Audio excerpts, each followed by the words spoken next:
வணக்கம். எல்லாருக்கும் இனிய காலை வணக்கம். நம்ம ஆஸ்ட்ரோ தமிழ் சேனலுக்கு உங்களை அன்போடு வரவேற்கிறோம். இன்னைக்கு நாள் உங்க எல்லாருக்கும் ரொம்ப சிறப்பா அமைய வாழ்த்துக்கள். இன்னைக்கு தேதி 8 டிசம்பர் மாசம் 2025 வருஷம். கிழமைன்னு பார்த்தா திங்கட்கிழமை. தமிழ்ல இது கார்த்திகை மாசம் 22ஆம் தேதி. இன்னைக்கு திதி நட்சத்திரம் மற்றும் விசேஷம் என்னன்னு பாப்போம். திதி இன்னைக்கு தேய்பிறை சதுர்த்தி திதி. நட்சத்திரம் காலையில 8:23 வரைக்கும் புனர்பூசம், அதுக்கப்புறம் பூசம் நட்சத்திரம். விசேஷம் இன்னைக்கு சுபமுகூர்த்த நாள். மிக முக்கியமா இன்னைக்கு சங்கடஹர சதுர்த்தி. சாயங்காலம் விநாயகரை வழிபடுவது எல்லா தடைகளையும் நீக்கும். நல்ல நேரம் எப்போன்னு குறிச்சுக்கோங்க. காலையில 6:15 இருந்து 7:15 வரைக்கும் நல்ல நேரம் இருக்கு. அதே மாதிரி மதியானம் 1:45 இருந்து 2:45 வரைக்கும் இருக்கு.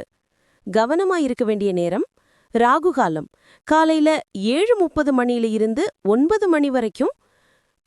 யமகண்டம் காலையில 10:30 இருந்து 12 வரைக்கும். சந்திராஷ்டமம் இன்னைக்கே சந்திராஷ்டமம் யாருக்கு இருக்குன்னா மூலம் நட்சத்திரக்காரர்களுக்கு இருக்கு. அதனால வண்டி வாகனத்துல போகும்போது நிதானம் தேவை. புது முயற்சிகளை தவிர்ப்பது நல்லது. சரி, இப்போ 12 ராசிக்கும் இன்னைக்கு நிலைமை எப்படி இருக்குன்னு சுருக்கமா பாப்போம். மேஷம் மேஷ ராசிக்காரங்களுக்கு இன்னைக்கு பாராட்டு கிடைக்கும் நாள். உங்க திறமைக்கு அங்கீகாரம் கிடைக்கும். ரிஷபம் ரிஷப ராசிக்காரங்களுக்கு இன்னைக்கு சிந்தனைகள் அதிகரிக்கும். எதிர்காலத்தை பற்றிய திட்டங்களை தீட்டுவீர்கள். மிதுனம் மிதுன ராசிக்காரங்களுக்கு இன்னைக்கு ஆர்வம் கூடும். புதுசா ஏதாவது கத்துக்க முயற்சி பண்ணுவீங்க.